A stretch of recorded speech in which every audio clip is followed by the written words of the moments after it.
people, hope you all are doing well. आज हम लोग सोर्सेज ऑफ लॉ में जुडिशियल प्रेसिडेंट के बारे में बात करेंगे। सबसे पहला सोर्स ऑफ लॉ हमने देख लिया था कस्टम। अब उसका ये दूसरा पार्ट है जो कि बताता है जुडिशियल प्रेसिडेंट के बारे में। ये भी एक सोर्स ऑफ लॉ है। सबसे पहले हमें ये जानना जरूरी है कि प्रेसिडेंट का मतलब क्या होता है। तो प्रेसिडेंट का मतलब ये होता है कि अगर हायर कोर्ट ने कोई जजमेंट दिया है तो जो लोअर कोर्ट है उस जजमेंट को फॉलो करेंगे, यानी कि उस बेसिस पे जो भी सब्सिक्वेंट केसेस हैं उसे डिसाइड करेंगे। So precedent means a behaviour previously adopted and it becomes an example or rule for subsequent cases. Precedent क्या है? एक ऐसा बिहेवियर है जिसको प्रीवियसली अडॉप्ट कर लिया गया है, यानी कि सुप्रीम कोर्ट ने अगर कुछ कहा है, कोई नया रूल, कोई नया प्रिंसिपल बनाया है, तो वो एक एग्जाम्पल की तरह वर्क करेगा लोअर कोर्ट के लिए, सब्सिक्वेंट केसेस के लिए। तो जो भी कोई डिसीजन सुप्रीम कोर्ट ने दिया है, लोअर कोर्ट उस डिसीजन के बेसिस पर बाकी सारे डिसीजन देगी। ठीक है। अब इसके लिए एक मैक्सिम है स्टेयर डिसाइसिस। ये एक लैटिन टर्म है जिसका मतलब है let the decision stand in its rightful place. ठीक है। सो इसका सिंपल सा मतलब यही है कि the court should follow the president. जो कोर्ट है, जो लोअर कोर्ट्स है, वो प्रेसिडेंट को फॉलो करें। अच्छा, इसमें एक बात और है कि when decision of court contains a new principle, जब कोर्ट का डिसीजन कोई नया प्रिंसिपल कंटेन करता है तो उसमें दो चीजें होती हैं। It's binding on subordinate courts.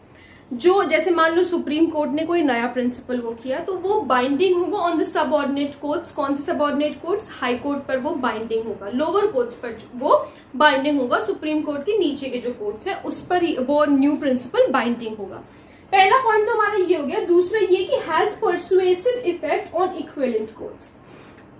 Persuasive effect का मतलब ये है कि ऑब्वियसली जो भी कुछ नया, मान लो जैसे इलाहाबाद हाई कोर्ट ने कोई डिसीजन दिया, उसमें कोई नया प्रिंसिपल आया, ठीक है।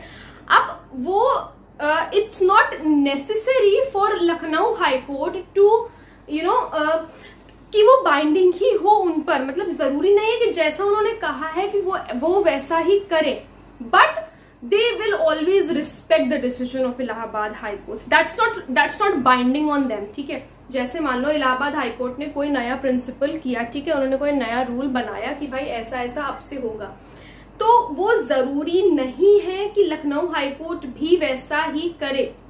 हाँ, they will always respect the decision of the court, but ऐसा कुछ उनपे बाइंडिंग इफेक्ट नहीं होगा, परसुएसिव इफेक्ट होगा। परसुएसिव का मतलब होता है नॉन बाइंडिंग। ठीक है। अच्छा, अब देखते हैं कि डिसीजन के दो पार्ट्स होते हैं, एक रेशियो डिसेंडाई और दूसरा ऑबिटेड डिक्टम। इसे हम लोग अलग अलग समझते हैं। सबसे पहले रेशियो डिसेंडाई के बारे में बात करते हैं। Reasons for decision of principles evolved in a case. जजेस के क्या कारण थे, क्या रीजन थे जिस वजह से वो एक डिसीजन पर पहुंचे हैं, और जो कुछ भी प्रिंसिपल्स उन्होंने केस में इवॉल्व किए हैं वो लिखते हैं, वो सारी चीजें वो हाईलाइट करते हैं, ये सारी चीजें कि ये रेशियो डिसेंडाई है और ये जो है इसका बाइंडिंग इफेक्ट होता है, कि मतलब ये चीज तो मानी ही मानी जाएगी। ठीक है। इसका बाइंडिंग इफेक्ट होता है। ये रिटन फॉर्म में होता है कि जो भी नए प्रिंसिपल्स या जो भी रीजंस हैं जिसकी वजह से वो जजेस उस डिसीजन पर पहुंचे हैं, वो रेशियो डिसेंडाई होता है। ठीक है। ये रिटन फॉर्म में होता है। जजमेंट बहुत मतलब काफी सारे पेजेस का होता है, तो उसमें जो चीजें नए प्रिंसिपल्स इवॉल्व किए जाते हैं उन्हें जो जजेस हैं वो हाईलाइट करते हैं। ठीक है। सबसे पहले हमारा हो गया रेशियो डिसेंडाई। दूसरा फिर है हमारा ऑबिटेड डिक्टम। ऑबिटेड डिक्टम का मतलब होता है स्टेटमेंट्स और ओपिनियंस गिवन बाय जजेस, they don't form part of judgment. देखो, ये ओपिनियंस होते हैं जो भी जजेस स्टेटमेंट देते हैं केस डिसाइड करते हुए, ऑबिटेड डिक्टम वो होता है। ठीक है। लेकिन ये जजमेंट का पार्ट नहीं होते, मतलब इन्हें लिखा नहीं जाता है। They are just merely a statement, और जो ओपिनियंस जजेस देते हैं, ठीक है, इन्हें लिखा नहीं जाता। एंड इसमें दो बातें हैं। इंग्लैंड में ये बाइंडिंग नहीं होता है, ठीक है, ऑन अदर्स, बट इंडिया में आफ्टर दिस केस, पहले इंडिया में भी ऑबिटेड डिक्टम बाइंडिंग नहीं था, but after this case Swaran Singh Lamba versus Union of India 1995 it has binding effect, जिसमें ये कहा गया था सुप्रीम कोर्ट जजेस सेज एनीथिंग, जो भी कुछ मैटर ऑफ लॉ के में बोला जाएगा, जो भी कुछ मैटर ऑफ लॉ में बोला जाएगा, जो सुप्रीम कोर्ट के जजेस बोलेंगे मैटर ऑफ लॉ में, वो बाइंडिंग होगा। फिर से समझो, डिसीजन के दो पार्ट्स होते हैं, एक रेशियो डिसेंडाई और दूसरा ऑर्बिटल डिक्टम। रेशियो डिसेंडाई वो होता है जो जिन रीजंस की वजह से जजेस हमारे उस निष्कर्ष पर पहुंचे, उस डिसीजन पर पहुंचे, या जो नए प्रिंसिपल्स इवॉल्व हुए हैं, उसे हम लोग रेशियो डिसेंडाई कहते हैं, and it has binding effect on others. ठीक है, ये हो गया, इतना समझ में आया।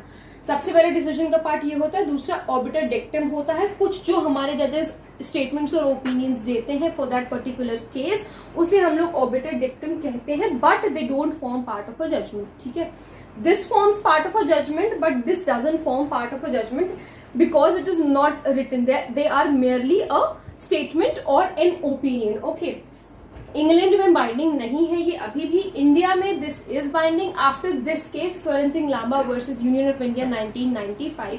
सुप्रीम कोर्ट के जजेस जो भी कुछ कहेंगे मैटर ऑफ लॉ के बारे में, वो बाइंडिंग होगा ही होगा। तो ये होता है जुडिशियल प्रेसिडेंट। फिर से एक बार प्रेसिडेंट का मतलब समझ लो, जो भी हायर कोर्ट जो भी कुछ बात कहेगी वो लोअर कोर्ट पे बाइंडिंग होता है, लेकिन अगर इक्विवेलेंट कोर्ट्स है तो बाइंडिंग नहीं कह सकते कि होता है, but they will always have to respect the decision of the court. So I hope आप लोगों को समझ में आ गया होगा जुडिशियल प्रेसिडेंट। अगर कोई प्रॉब्लम है तो please let me know in the comment section, और अगर आप लोग इस टॉपिक पे वीडियो देखना चाहते हैं तो वो भी प्लीज मुझे जरूर बताइएगा। Thank you so much.